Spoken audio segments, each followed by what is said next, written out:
presidente Lula culpou tributos e empresas pela disparada no preço da gasolina e do diesel nas últimas semanas. O Planalto tenta afastar responsabilidade sobre o reajuste, que evidentemente tem impacto na queda de popularidade do presidente. Reportagem de Luciana Amaral. O presidente Lula defendeu a venda de combustível sem intermediários para baratear os preços. A gente precisa vender para os grandes consumidores direto. Se puder comprar direto, para que a gente possa baratear o preço do diesel. Se a gente puder vender direto a gasolina, se a gente puder vender direto o gás, porque o povo é, no fundo, assaltado pelo intermediário. Ele é assaltado e a fama fica nas costas do governo. Neste mês, a gasolina e o diesel atingiram o maior valor desde 2022, subindo mais do que o reajuste do ICMS. Mesmo assim, Lula atribui parte da culpa da alta nos combustíveis ao imposto. Que é importante informar a população disso, para o povo saber quem xingar na hora que aumenta, para o povo saber quem é o filho da mãe disso. Isso vai ter impacto na inflação, especialmente no custo dos alimentos. O preço desses produtos foi apontado como uma das principais razões para o crescimento da rejeição do presidente nas últimas pesquisas. O governo ainda busca caminhos para estancar a queda na popularidade de Lula.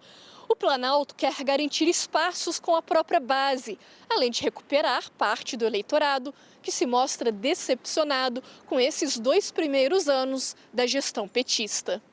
Aliados defendem que Lula retome as caravanas da cidadania, com viagens ao interior do país, junto a lideranças regionais. Buscando diálogo com o eleitorado de centro, o Planalto avalia dar mais protagonismo ao vice-presidente Geraldo Alckmin e à ministra do Planejamento, Simone Tebet. Os planos envolvem Alckmin à frente de negociações comerciais com os Estados Unidos, enquanto Tebet assumiria a dianteira de conversas com a China. O objetivo é demonstrar que Lula não governa sozinho e que ainda conta com o apoio da Frente Ampla, que o elegeu em 2022, além de sinalizar para 26, contando com uma possível reedição do bloco. Conselheiros de Lula também veem na expansão do crédito uma possibilidade de melhorar a avaliação do governo. O presidente prometeu anunciar 3 medidas de ampliação de crédito para a população e a equipe econômica quer liberar o novo consignado privado em até 1 mês. Daniel, deixa eu começar por você em Brasília. Até aqui não se percebe, talvez você tenha percebido, então conte pra gente. O que seria um ingrediente realmente original, novo, inovador, diferente do que até aqui se tentou como forma de recuperar uma popularidade que mesmo os integrantes do núcleo duro do governo admitem que está aí, que é uma perda que precisa ser revertida?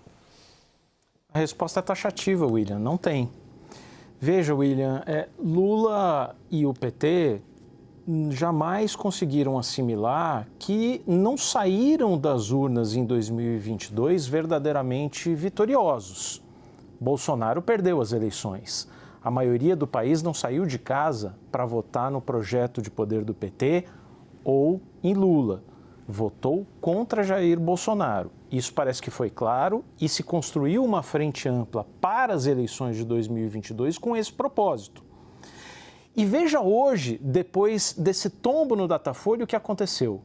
Lula participou de uma cerimônia no Rio de Janeiro de fortalecimento e reconstrução da indústria naval, ecos de Lula 1 e 2, falou ali como se estivesse sonhando com uma nova BR distribuidora, no final das contas é isso, a Petrobras vender diretamente, sem intermediários. Então estamos falando de uma estatal revigorar, quem sabe, ou recriar uma estatal que não existe mais e que não pode ser recriada.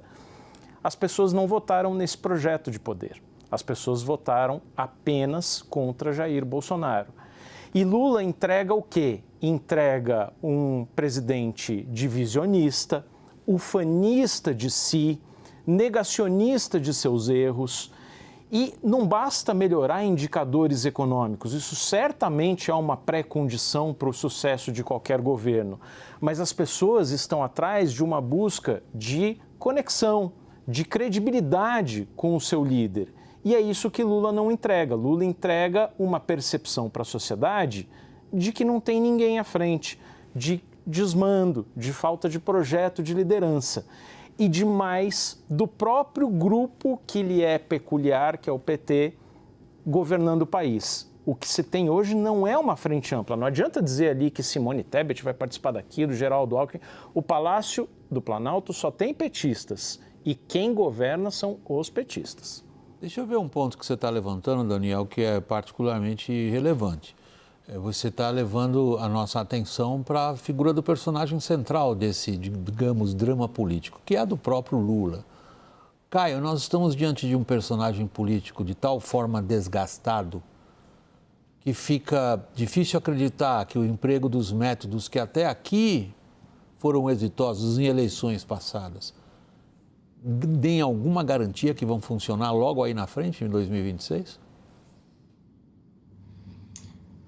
O grande problema, né, William, é que ele não tem outra receita, eles não têm criatividade para operar de outra maneira, não sabem enxergar outros caminhos e, mais do que isso, não querem e não gostam de ouvir outras possibilidades pelas quais poderiam atuar, isso já desde o começo. Junte-se a isso o fato do presidente claramente não ter mais a mesma energia e a mesma disposição que ele tinha em mandatos anteriores. E aí vai se criando uma tempestade perfeita, em que ele não consegue atuar, quem quer atuar, por exemplo, a frente ampla que o Daniel citou, não consegue se fazer influente dentro do governo, e vai se criando um caldo em que o governo vai caminhando para um tal estado de ficar travado, né, engastalhado, que a engrenagem não consegue caminhar. Nada vai para frente, né? O que vai para frente é muito discurso e pouco aspecto prático. Mas a figura central do presidente e o jeito dele operar nesse Lula 3 faz dele o maior responsável pela situação em que... Caio, eu só vou interromper você aqui por causa da questão de áudio. Assim que a gente recuperar essa questão técnica, a gente volta com você no programa, senão fica difícil também para o próprio Caio que os raciocínios dele serem entendidos pelas pessoas quando a gente tem um obstáculo técnico como esse que chama-se sinal de internet. Thaís, há algo ao que o Caio se referia agora, no que você hoje mergulhou, que é aquela afirmação do presidente que o povo acaba sendo assaltado, foi a palavra que ele usou, por intermediários. Lá atrás chamava-se atravessadores, tinha uma figura mítica que era o sujeito que de uma forma ou de outra estava entre um produto e o seu consumidor e lucrava dos dois lados. No caso dos combustíveis, é pura falta de informação do presidente. Eu não quero muito apostar nessa ideia de falta de informação, William, porque nós estamos falando de combustível, nós não estamos falando de uma coisa simples de você distribuir, né? Nós temos hoje 3 grandes distribuidoras no Brasil, entre elas a Vibra, que era a BR distribuidora que foi vendida. Para garantir que esse combustível chegue de forma segura, com a mesma qualidade em todos os cantos do Brasil, assume-se uma responsabilidade por uma logística gigante, cheia de riscos e com um custo muito alto. Conversei mais cedo com o Adriano Pires, que está sempre aqui conosco e entende muito desse mercado, e diz, Thaís, a margem da revenda e da distribuição no Brasil é quase que uma média do mundo inteiro. Há lugares que é até maior do que a do Brasil, mesmo diante da complexidade que é fazer isso no Brasil. Então, esse é um primeiro ponto, assim, de desqualificar a complexidade do risco de fazer essa distribuição. E depois tem uma coisa da retórica política quase que barata de transformar essa complexidade numa coisa dispensável. Ora, não é dispensável. Mesmo que a Petrobras quisesse assumir de volta esse papel, geraria o mesmo custo para ela. Quer dizer, o fato de ter vendido a BR não tirou. A Petrobras tinha o mesmo custo Não é que apareceu de uma hora para outra um custo de revenda e distribuição. Eu não acredito que o presidente esteja mal informado sobre isso, William. Eu acho que é mais... No que você acredita, então? Eu acredito que é uma tentativa aí de tática de criar um factoide, né, de tentar convencer as pessoas, que eu também acho que sabem que a coisa não é tão simplória assim, de que essa figura do mal, ela está entre nós. Ele diz ali, com o microfone na mão, o povo precisa saber quem é o filho da mãe nessa história, mas ele ficou devendo para nós quem é o filho da mãe. Quem vai ser xingado, história. Né, ele diz. É o filho da mãe. Tem um bandido aí que ele não mencionou. Daniel, há alguma, digamos, movimentação que você perceba no mundo político em Brasília que sugira qualquer tipo de acréscimo ao que se tentou até aqui em termos de busca da popularidade perdida? Olha, William, eu vou relatar aqui uma divergência que eu percebi no governo, que eu acho que responde um pouco a sua pergunta indiretamente, ao mesmo tempo vai ao desencontro parcial do que acabou de nos dizer a nossa querida Thaís. Eu conversei, assim, nos últimos dias, posso dizer, na semana passada, com assessores muito, muito próximos do presidente, dentro do Palácio do Planalto, notadamente da ala política, que estão absolutamente convencidos de que o governo sofreu um ataque especulativo do mercado, da Faria Lima, de empresários, de economistas que não toleram este governo, que fizeram o dólar ir de propósito a 6,30 para chantagear o presidente da República e que agora, mal sucedidos, tem que se conformar com o dólar de volta ao patamar de 5,70. Portanto, vem no mercado o demônio, vem na Faria Lima alguém que está tentando derrubar o presidente da República, vem todos nós, talvez, comentaristas políticos, o demônio, né? Alguém que está querendo o mal do país. E, ao mesmo tempo, eu vejo na equipe econômica bastante sobriedade. Sobriedade no seguinte sentido. Entrar neste momento num modo gastança, caminhar por medidas populistas, não perseguir um ajuste fiscal minimamente crível e que seja capaz de recuperar a confiança das pessoas, é a aposta errada e um temor muito grande de que a ala política pressione por isso. Então eu vejo como que dois governos num só. Mas o que eu percebo é que essa ala política hoje tem mais força e consegue fazer muito mais a cabeça do presidente da República do que o ministro da Fazenda ou a ministra do Planejamento. Esse talvez seja o grande risco. Nós estamos usando um bocado a palavra talvez, né? Mas pensando bem, Daniel, você dá uma ênfase muito grande no primado da política, o que se espera que aconteça mesmo de um Estado maior junto a uma figura como o Lula. Agora, o que possivelmente não passa pela cabeça desse Estado maior é que o problema central é a figura. O problema central é a fadiga da figura política do presidente. Aí a gente volta para a questão da equipe econômica, Thaís, que na descrição do Daniel percebe que ninguém come aumento de PIB, ninguém come estatísticas, ninguém está por aí saindo com bandeiras na rua dizendo vejam só como a taxa de desemprego é baixa. Ao contrário, há uma percepção no mundo da economia, e aí não é Faria Lima, não é investidor estrangeiro, não é especulador do dólar, ou o que eles quiserem descrever como o diabo pintado na parede, mas é uma percepção disseminada de agentes econômicos que as coisas não andam. Como é que a equipe econômica se movimenta nessa atmosfera?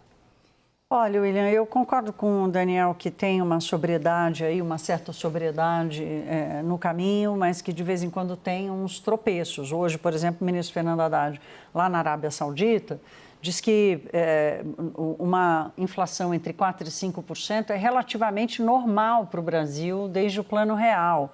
Ora, o ministro que aprovou uma meta de inflação de 3%, considerar que está tudo bem a gente ter uma inflação entre 4% e 5%, no momento em que o país está vivendo um choque de juro, também não é uma coisa boa de se fazer. Mesmo que ele tenha na sua equipe a sobriedade e que ele mesmo seja a figura sóbria do governo, a gente já tratou isso aqui, mesmo quando criticando as posições do ministro, o ruído, ele fica sendo renovado. E a fadiga também é pelo ruído. Porque, assim, o ruído fica no lugar da falta da agenda, o ruído fica no lugar de um discurso que é contraditório, o ruído fica no lugar em que a ala política fala uma coisa, a ala técnica fala outra e é a política que vence. Então, eu acho que tem uma fadiga também de só ouvir ruído, de não ouvir um propósito que seja compreensível e seja acatado pela população. Qual é o propósito a ser acatado pela população? Bom, nós estamos diante de um dilema político de primeira grandeza, Thaís, quando a gente se debruça sobre essa situação, Daniel, que é a seguinte: se o próprio Lula disse que a campanha de 2026 começou, é ele que vai conduzi-la? O problema é o seguinte, o PT não tem outra aposta e as forças de esquerda não têm outra aposta que senão o próprio Lula. Muito bem. Eu percebi desde o tombo no Datafolha de sexta-feira uma pressa, se é que se pode chamar assim, porque essa pressa devia ter acontecido em 2024 ainda, ou em janeiro, nós já estamos indo para o final de fevereiro. Mas, digamos, um novo sentido de urgência em fazer uma oxigenação do governo, uma reforma ministerial, em talvez delegar mais poder para os partidos de centro-direita que compõem o governo. Muito bem.